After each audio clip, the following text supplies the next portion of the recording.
stuck here. The cops won't bother me. Today we're going to be working on the V-Strom, and I need to do some maintenance in the front end of the bike. So I got a new tire, and the front tire that I have is pretty worn out. And this is a Shinko tire that I bought online. It's a 110/80/819 for the V-Strom. And surprisingly, this tire was about $50. And I heard that it wears out like in around 10,000 miles, so it's not a very good long-lasting tire, but I'm still kind of pleased with it that you can get such cheap tires for the V-Strom. This is a Trailmaster E705 tire. We're going to be installing this. Also, you can watch one of my previous videos where I showed you how to install these fork seals on the bike. These are different fork seals than I installed. The last fork seals that I installed were all ball seals, and my right fork is starting to leak, and the oil has already gotten to the brakes, so the brakes have almost zero stopping power, and it's getting kind of dangerous. So I'm going to be installing these fork seals, and I am not installing the washers and stuff like that, because the washers I put on, it's only been like 15,000 miles since I installed it. But one of the things that I did last time was install fork seals on the V-Strom 650. And this is why I think it's very important to learn how to do your own maintenance. And half the time I'm just learning how to do stuff. I've done it before, but oftentimes I find myself struggling all the time. But I'm going to show you how to install fork seals in this video. And if you took it to a shop, it would cost you over like $300 to fix fork seals. It's kind of expensive because it's very labor intensive. When you first start riding, you spend so much money in bike shops. So I recommend everybody to start learning how to do your own maintenance. And that's the reason I'm putting together these videos. Even though I'm not a great mechanic, and you'll see me making a lot of mistakes and stuff like that, I tend to do all the maintenance on my bikes myself. And I think the reason I picked the V-Strom 650 is that it's a very maintenance-free bike. It doesn't require a lot of work, especially with the dark side tire. I barely have to change it, but I do have to put this tire, and then I'm going to put this, and I'm going to show you how to do it. Let's start. Tire still has some tread, but it's not good enough. And my reasoning for changing the tire now is that I'm going to have to remove the wheel anyway. So I might as well change the fork seals and the tire at the same time. But what happened is that the oil leaked down the fork, got into the brake pads, and made the braking extremely dangerous. So right now, this thing brakes kind of like a Ninja 250. And the front brakes on the V-Strom are actually very good. But if I'm going to do some riding in the summer, I want to make sure that this is well sorted out. The last fork seal video that I didn't have the center stand, and now I do. Working with a center stand is just so much easier. But you're still going to need something to put underneath and lift up the front wheel. Towards the front here. One of the things I recommend you guys do is use latex gloves. It makes working on cars and bikes so much easier. First, you have to remove this bolt. This is a pinch bolt that holds the axle. Suzuki tends to do this quite often. You know, make sure you hold on to the bolts. Oftentimes, when I do this, I tend to misplace bolts, so put them in a safe place. I'm also going to remove the brake caliper right now. Sometimes it could be very stiff. This one's a little bit tougher because the cable is on here, but I should be able to get on here. You're gonna have to remove that anyway. So let's remove the bolts. And here's the two bolts. Put them where they come out. I usually put them like in the side of the bike that I removed it from. So the caliper is just hanging on here. We are gonna tie this up somewhere here. You also don't want the brake pad to hang because it could damage the hoses that come with the fluid. And I have a lot of brake pad. I'm actually surprised that it's pretty good. And I'm just going to kind of tie it to my handlebar here. Let's remove the brake caliper bolts. Brakes are still decent, and I'm just gonna clip it onto here, and now it's kind of like out of the way. You're gonna use one of these hex keys, and it's a 12 millimeter, and it goes in here. You might need a breaker, something to give you a little bit of leverage, and hold onto the bike and push it down. Ooh, man, that is tight on there. And once you hear that sound, that means that it broke. And I mean breaking in a good way.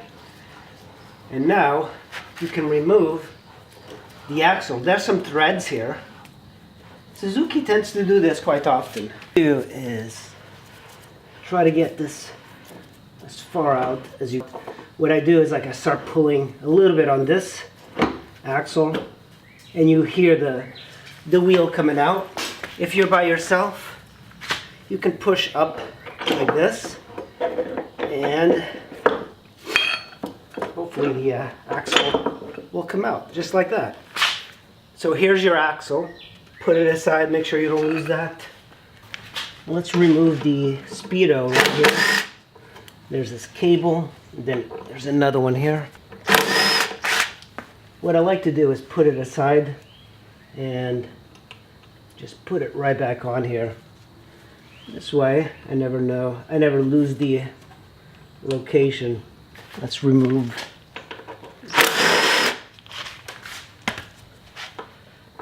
This plate came out, and I think that's from inside the fender. So I'm gonna just put it right here. Make sure you don't lose that. At one point I did lose these bolts, but this holds it fairly well. And I'm just gonna pull the hugger.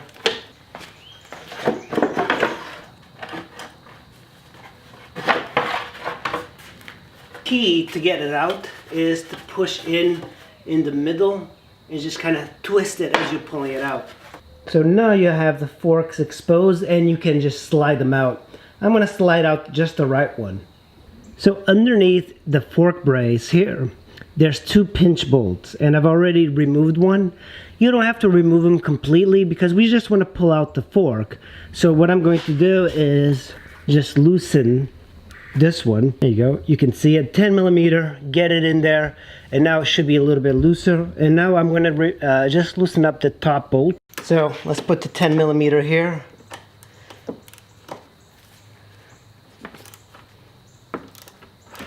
And you see that? The fork just slid down. Let's see if we can just get it all out. Look at that, perfect. I didn't have to raise it up anymore. And this is one of the reasons I really like having a center stand on a bike. This makes it just so much easier. So what we're going to be doing now is removing this fork seal and checking the oil on it. The thing I'm going to do is going to put a 6 millimeter hex wrench into here, and I'm just going to loosen it up.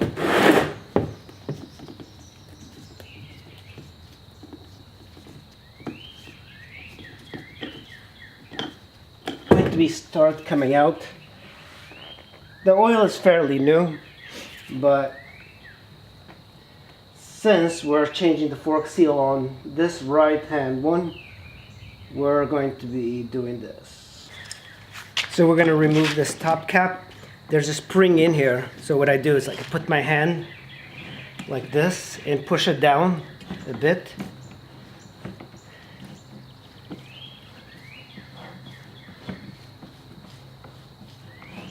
And there it goes. The top cap. You also have this spacer, then you have a washer, then you have your spring. And here's the spring. We're just going to put it in this oil drain pan. So we have to pull up this dust seal here, and I don't want to damage it. Just do it a little bit at a time and pull up this seal. And there goes the seal. So there is a clip here, and if you use a little screwdriver, you're going to pull up this metal clip. This holds the fork seal so it doesn't pop out, and it should be fairly easy to remove. And there we go. That's the clip that holds it in. You should be able to just do this and it'll come out. There's the fork seal and the rest of the parts. This right here is the fork seal. I'm not even going to be bothering with any of this. Normally, if you do your fork seals for a long time, you probably should replace these washers, but these are fairly new, so I'm not going to replace those. I'm just going to replace this. This fork seal looks fairly good, so I'm surprised that it failed. What we're going to do is just going to get the other fork seal and just put it in there. It shouldn't be too complicated. What I have here is the new kit from Boss Bearing. The last one I used was all balls, and that one right seal broke, so I'm going to try a different brand, and I'm only going to replace one of them. So this kit already looks pretty good. It comes in this. It's a little bit different than, oh, I see. So it comes, the fork seals are in one package and the dust seals are in another. So what I have here is the dust cap, and it looks pretty good. It's same size. It's for the V-Strom. They're all almost universal. And then you have your dust cap, or your dust seal, or your seal. So one thing to note is that there's a top part to the seal and a bottom part. The one with the wire or the spring is on the top, and the bottom one is this. And we're just going to replace the seal and the dust seal. So this is the old fork seal right here and the dust seal. When I'm looking at it, it looks actually in pretty good shape. I don't know why it started to leak. I'm actually going to hold on to it and I'm going to look at it just a little bit closer. So here is the pipe, and remember, I didn't even remove the washers and stuff because they're in good shape. I did clean this pipe quite a bit, and now what I'm going to do is put the fork seal in there, and hopefully it'll be a very easy slide in. Look at that. Perfect. And that's it. Guys, here is the lower half of the fork, and inside is this. So this bolt, you have to face it down like that. It'll just kind of drop into place. One thing I like to do is make sure that everything is nice and clean. But if you guys remember, this fork seal started leaking pretty fast, and it was kind of a bummer because I don't particularly like doing this stuff. I prefer it to be right. What we have here is the bottom part and the top part, and it goes like this. Also, as dirty as it seems, I just have oil all over it, and the oil is fairly clean. I'm going to wipe it all out. But what you need is the top part, hold it like this, and you can fit it just like that. And then you have this with the washer, and you can drop it in here. And it should come out at the very bottom of this, like that. And just slide it in there. This goes like this, kind of give it a little bit of a tap. Now it's in here, and then you slide it like this. And now all you really need to do is take your bolt with a 6mm and just thread it, and hopefully it's going to hold. The next part is driving the seal onto the fork.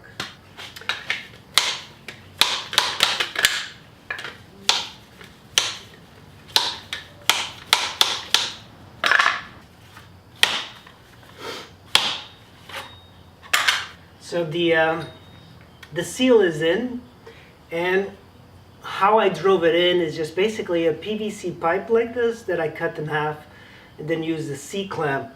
Normally it helps to have a pipe that was a little bit smaller so I can drive it in without having to do any of these cuts. And you have to push it in at the same time, so it can't be like one side and then the other side, so it goes in cockeyed. For the fork seals not to separate, you're going to have to remove, or you're going to have to install this clip. Make sure that it's nice and clean, slide it in, and then you just have to, if you just do on one side like this, and you get it in, you could just push it down carefully, but to not screw the, and it's already in some grease.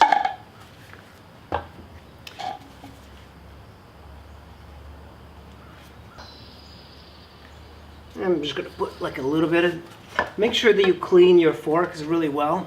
You don't want to have any things contaminating it. And here is our new dust cap. All you have to do is put it through the top. Alright guys, I have my fork oil here. I'm using just Maxima Oils fork oil. I got a 15 weight, and that's pretty much all you need for one fork. I think this is probably enough for two, I'm not quite sure. So what you need to do is measure from the top of the fork all the way down. So I got my fork oil, and now we need to make sure that we measure the oil in the right proportions for each fork. I'm sure for each bike is different. For the DL650 it's 150 millimeters from the top, or 5.9 inches. I've installed everything in the bottom half. I tightened the bolt at the bottom, make sure everything is nice and tight, and I put the dust seal. So the way we're going to measure this is you're going to put the top fork all the way down. You have to make sure you remove all the things inside, and I have them all here to the side, and you have a nice measure tape. What I'm going to be using for my measure are these shish kebab sticks or whatever. You could use anything. You could even use like a zip tie that's straight. And you're going to measure 150 millimeters or 5.9 inches. And I'm going to mark it down here. And 6 inches, right about here. And I'm going to make a mark here. So that's going to be my correct measurement.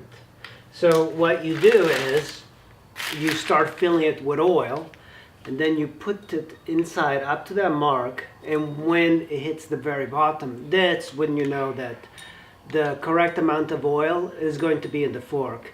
It's kind of a prehistoric way of measuring. I don't understand why they can't make better fork tubes that have a better system. But this is what conventional forks are. So basically, I am going to be filling the fork oil all the way to here. And I'm just using 15 weight oil by Maxima. This was $10, I believe, $9. So here's what we're going to do. We're going to start pouring it inside the fork.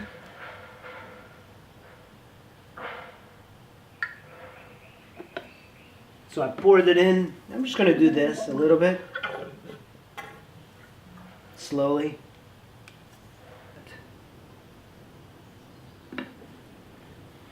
I'm going to start sticking it in, like that. Hasn't touched it yet. That's a good thing about that system. You can look from the top and see if it's touching. Just a little bit more. We're almost at the top, or at the position we want. And I'm just keeping my eye out on the oil, and then when it touches, and I'm keeping it like my eye on the mark here and on the oil.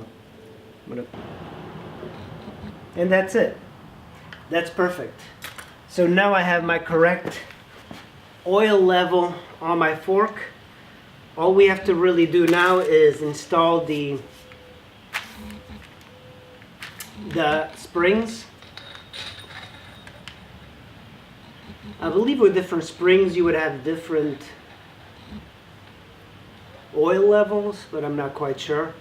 So that's that. And now let's lift up the fork and drop in your washer. Make sure that it falls in there, and it's in there, and then you put this in here like that, and now you have the cap. This part is a little bit difficult to do without a helping hand.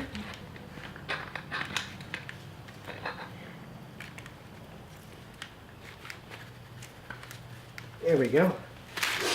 And now just take one of these wrenches. I'm sure there's much better ways to do these things, but this is how I'm used to and how I've done it. And voila, your fork seal is in there.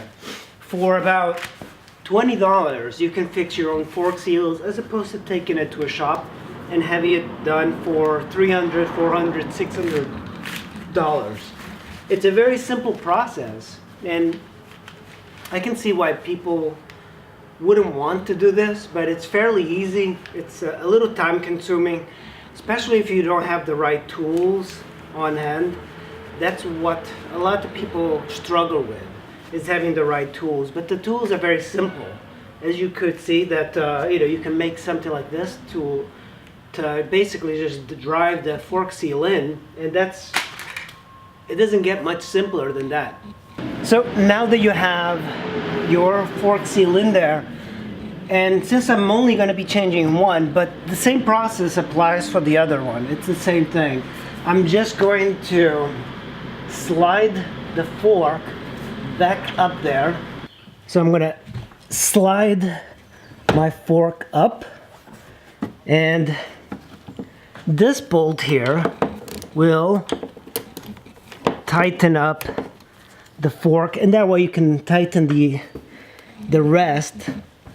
But so I'm looking at the other one, and then I just have to tighten it a little for now, and that looks to be at the right position, so I'm going to tighten it a little bit more. You don't have to go crazy yet with the tightening. It's a little difficult to see here, but you do have 2 bolts at this triple tree. That's this bar right here. If you follow it, that's how you remove the fork. And let me see if I can, right here, this being to the side, it actually rotates. So just make sure that you tighten these pretty well. You don't want it to fall while you're riding. And this is just a 10mm. It helps to have a very, very small wrench like this to kind of get in here. Otherwise, you're going to have to remove the plastic, but you don't really need to. Using a very small wrench and a 10mm, you can bolt the top and the 2 middle bolts, and that's pretty much all you need. Now we're going to start putting the fender and then the wheel. There we go. Okay. Bolts to put it in here, and it seems to be fine. It's just a washer. That's the good thing about this tool. You can I'm going to take this tool, I'm going to come over here, and I'm going to make sure that this is fairly tight. I don't want it to be too tight, but I want to make sure that it doesn't come loose while riding. This is pretty much how you can change some fork seals on your bike, and you don't have to take it to a shop. You can do it yourself. It's a very simple process. It just takes some time, but you can do it on a weekend. Try to pick like during the winter to do this if you can, because it's not worth paying $600 for a shop to do your fork seals. Every bike is very similar and very easy to do. At first when I did it, I thought, man, that's very complicated and I would rather have a shop do it. Because they kind of put the fear in you, this, you know, like, oh, you're going to crash. But in reality, it's a very simple process if you just can keep track of how you remove things. Well guys, that's how you do the fork seals on a V-Strom. I recommend everybody to start doing your own maintenance and don't spend too much money on shops. Their work is usually not as good as yours. It's very simple to do. The part for the fork seal was about $40. Probably less than $40, and you can get them even cheaper, and it's going to last you a while. You know, sometimes riding off-road you do bust the fork seal, and that's kind of like what I did on this thing, but very easy to do. And if you like this video, make sure you hit subscribe and like the video, and I'll see you in the next video. Thanks for watching.